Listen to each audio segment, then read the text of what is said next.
Hello friends, आइए आज की क्लास में हम लोग फिर से करनी का सेकंड वीडियो लेक्चर स्टार्ट करते हैं। तो करनी का ये सेकंड लेक्चर है हमारा और आज की क्लास में हम लोग पढ़ेंगे लॉ ऑफ सर्ट्स यानी करनी के कुछ नियम। ठीक है, करनी के रूल क्या क्या हैं वो से स्टार्ट करेंगे। कल की क्लास में हम लोगों ने जो करनी की फर्स्ट क्लास आपने देखी होगी, उम्मीद करते हैं जैसे आपने फर्स्ट क्लास करनी की देखी होगी तो ये मैंने सारा कुछ बताया था किसको क्या कहते हैं।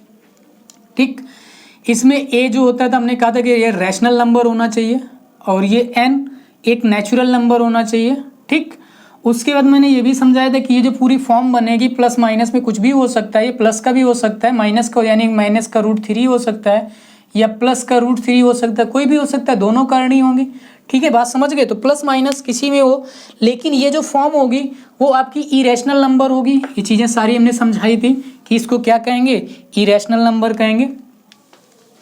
करनी किसको कहते हैं वो सारी चीज़ें हम लोगों ने फर्स्ट वीडियो में सीख ली है कि करनी कौन सी है और करनी कौन सी नहीं है। जैसे मान लो मैंने एक क्वेश्चन लिख दिया यहाँ पर, आपको बताना है √3 + 2 करनी है कि नहीं है, मतलब मुझे बस इतना बताना है करनी है कि नहीं है, मिक्स करनी है क्या है, जैसे आपने वीडियो देखा होगा ये बताना है करनी है कि नहीं। करनी है तो टाइप्स ऑफ करनी मैंने बताया था कि कौन सी करनी होगी, आपको ये भी बताना है। दूसरा क्वेश्चन है आपको ये बताना है कि √5 + √3। ठीक है, उसके बाद क्वेश्चन नंबर थर्ड आपको बताना ये मैंने कल की क्लास में कराया, जैसे आपने तैयार किया है तो सारी चीज़ें आपको आती होंगी।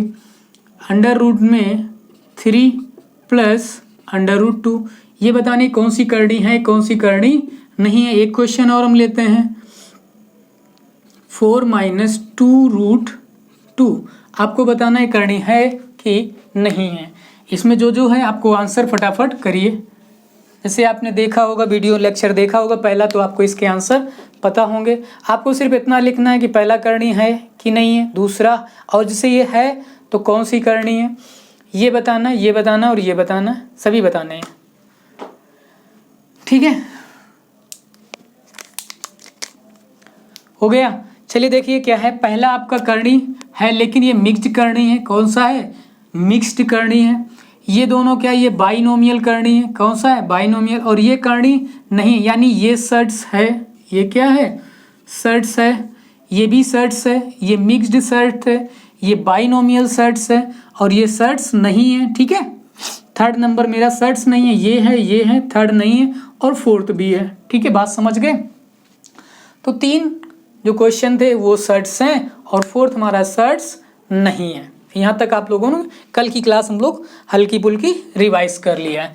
आइए आज की क्लास में हम लॉ ऑफ सर्ट्स सीखेंगे कि सर्ट्स के कुछ नियम होते हैं करनी के, वो हम लोग आज स्टार्ट करते हैं। तो सबसे पहले यहाँ पर जो मैंने करनी में कुछ चीज़ें बताई थी और जिसे नहीं बताई तो वो भी फिर से देख लीजिए। यहाँ पर जो ए लिखा होता है, यहाँ पर कुछ भी लिखा हो, ए लिखा हो, बी लिखा हो, ये कभी भी रैशनल नंबर तो होता है बट जीरो नहीं होगा। क्या नहीं होगा, ये जो ए होता है वो कभी भी आपको, ये रैशनल नंबर तो होता है, ये कंफर्म है क्या है, रैशनल नंबर है। ठीक है, यानी ये परिमेय संख्या तो है, क्या है, परिमेय संख्या, but a not equal to 0 यानी रैशनल नंबर में जीरो तो आता है, जीरो भी आता है लेकिन ए जीरो नहीं होगा। और ये तुम्हारे जो नंबर्स होंगे वो पॉजिटिव होंगे, निगेटिव नहीं लोगे, क्योंकि निगेटिव ले लोगे जैसे यहाँ पर ए निगेटिव डाल दोगे तो वो इमेजिनरी नंबर बन जाता है। ठीक है, बात समझ में आ गई कि नहीं आ गई। तो आपको ये चीज़ें सब कुछ हमने पहली क्लास में बता रखी है। तो आइए स्टार्ट करते हैं, कुछ नियम जो इसके लॉ हैं वो हम लोग कर लेते हैं। जैसे देखो पहला फर्स्ट में हम लोग कुछ चीज़ें जानते हैं पहले। जैसे एक चीज़ देखो, जैसे मैंने यहाँ पर ये ऐसे लिखा, रूट में लिखा है 2, तो इसका मतलब ये होता है कि यहाँ पर ये हुआ कि 2 की पावर 1/2। मान लो जैसे मैं अंडर रूट ऐसे करके 3 लिखूँ यहाँ पे, तो भी इसका मतलब क्या हो जाएगा, 3 की पावर 1/2। बात समझ में आई।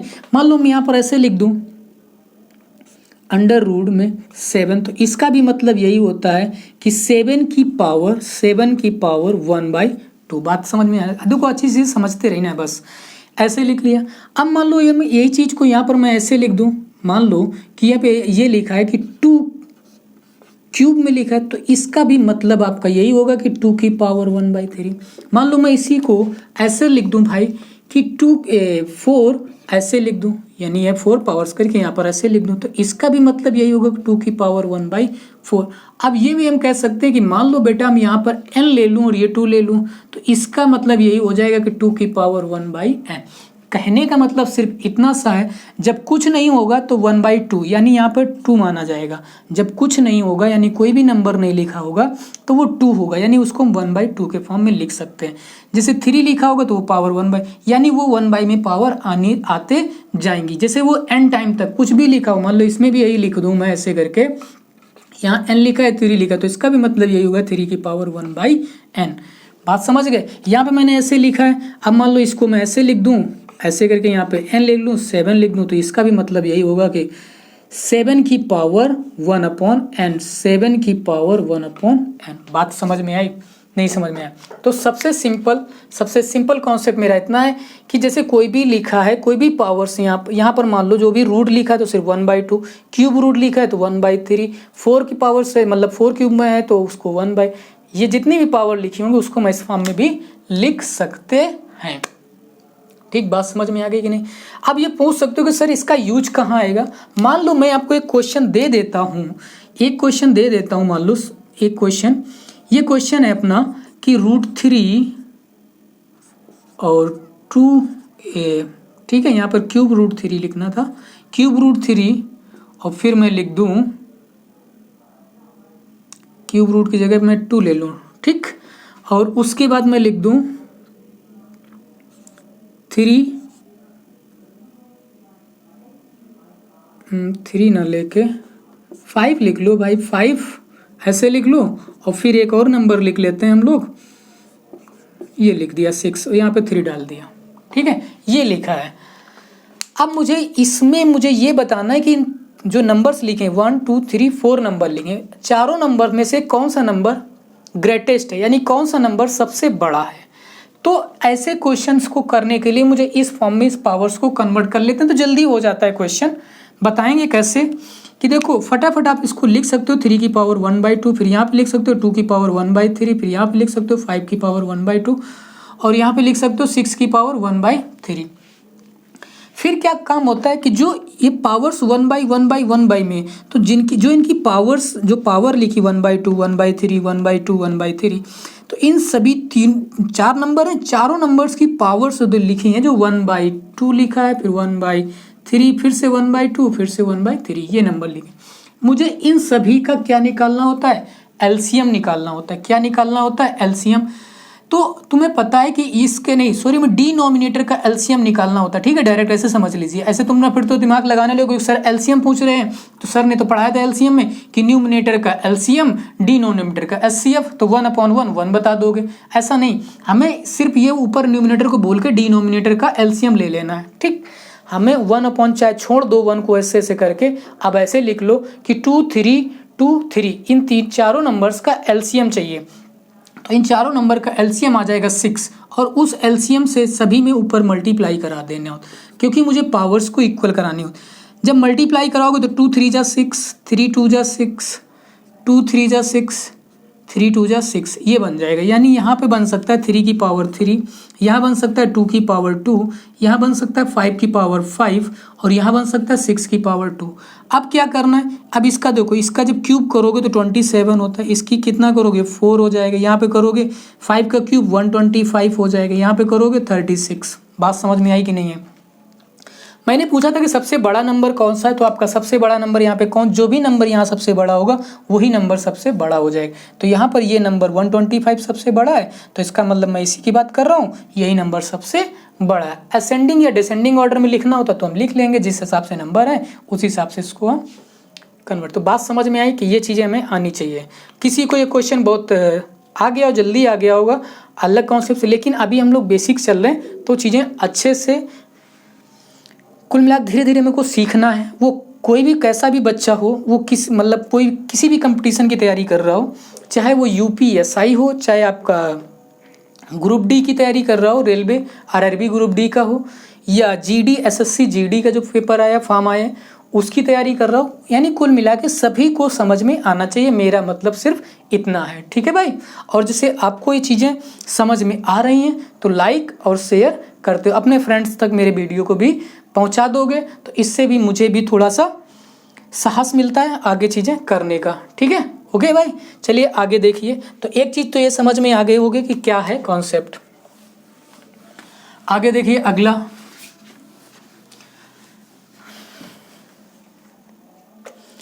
जैसे मान लो कि हम कोई भी रूट्स में ऐसे वैल्यू लिखी है, मान लो किसी का मल्टीप्लाई करा रहे, एक चीज़ बता दें दूसरा डाल के लिख लीजिए।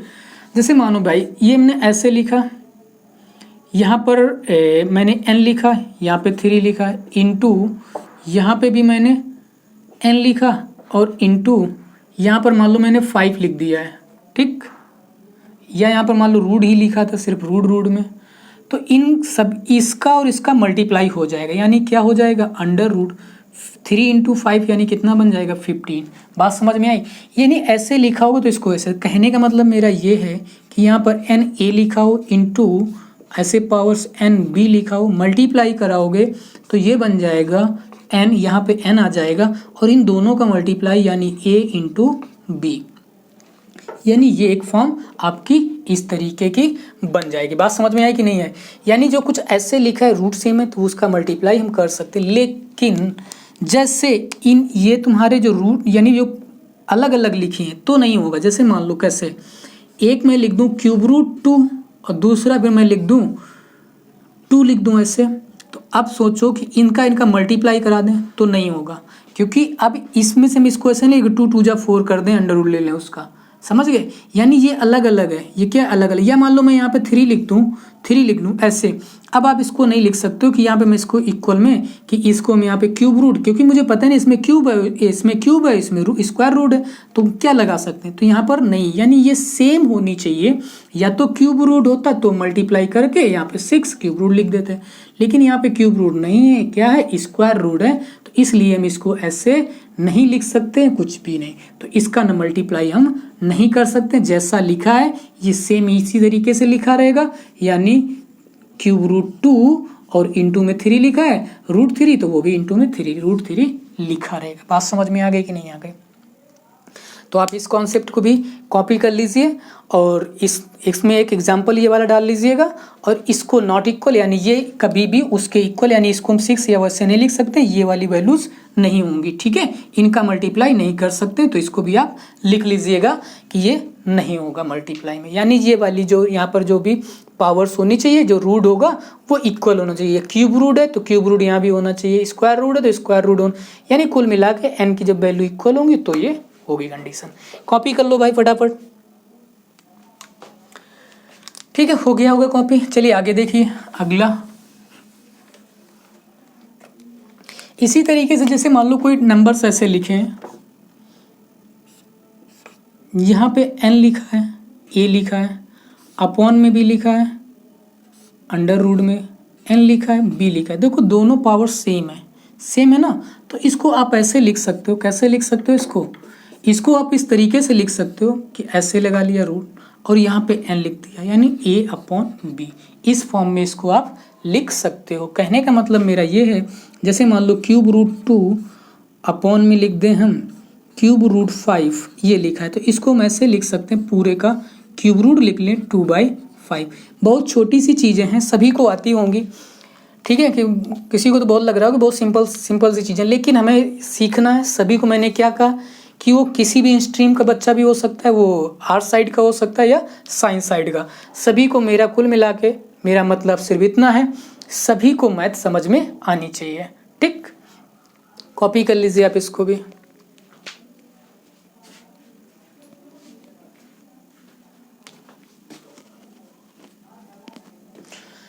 ठीक है, चलिए आगे देखिए।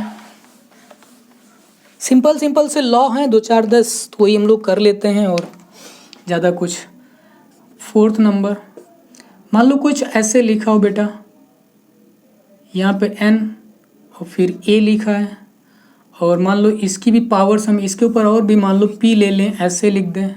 ठीक है, या इसकी पावर हम एक और डाल दूँ, m डाल दूँ, कुछ भी फॉर्म ऐसे लिखा हो सकता है। तो इसको आप कैसे कर सकते हो, इसको आप इस तरीके से लिख सकते हो कि a की पावर m, ब्रैकेट लगा लिया, ये देखो n लिखा है, इसकी मतलब इसका मतलब है इसकी पावर 1/n हो जाएगा कि नहीं? अभी समझाया था मैंने सबसे पहले चीज़ है। अब इस सबसे पूरे की पावर देखो p लिखी, मतलब पावर्स नहीं, अंडर रूट में p के डाल के रखा है, तो इसको मैं ऐसे करके यहाँ पर ऐसे रख के, तो इस पूरे की पावर भी तो हो जाएगी 1/p। बात समझ में? तुमको सिखाया था इंडेक्सेस में यानी घातांक वाले रूल में कि जो पावर्स होंगी पावर्स का मल्टीप्लाई हो जाएगा, तो इसका इसके साथ मल्टीप्लाई कराओगे तो a की पावर m और मल्टीप्लाई कराओगे तो 1/n इंटू पी बन जाएगा। बनेगा कि नहीं बनेगा? अब इसका मल्टीप्लाई तो ये डिनोमिनेटर में चला जाएगा और ये डिनोमिनेटर में रहेगा, यानी a की power m upon n into P. बात समझ में आ गई कि नहीं आई? कोई कन्फ्यूजन?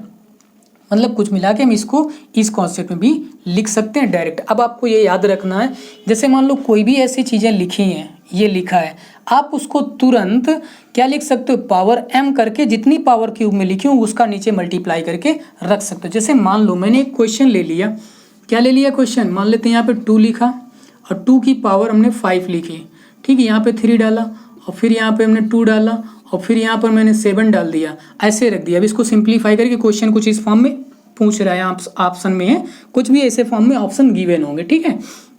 तो आपको क्या करना है? कुछ नहीं करना, इन तीनों का मल्टीप्लाई करा दे। देखो कितना हो जाएगा, 3 2 जा 6 हुआ, 6 7 जा कितना हो जाएगा? 42। तो बस इतना लिखना है 2 की पावर 5/42, यही आपका आंसर है। इसी फॉर्म में मिलेगा क्वेश्चन में, तो आपको सोल्यूशन नहीं करना है, डायरेक्ट आंसर बताना है।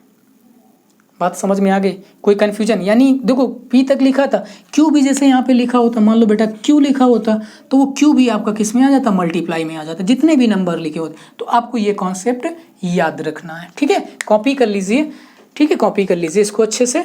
पहले एक बार p तक लेके कॉपी कर लीजिए, फिर q डाल के कॉपी कर लीजिए। इसमें एक एग्जाम्पल ये लिख लीजिए, ये आपका क्या है? एक एग्जाम्पल है, ठीक है। इसको आप कॉपी कर लो फटाफट।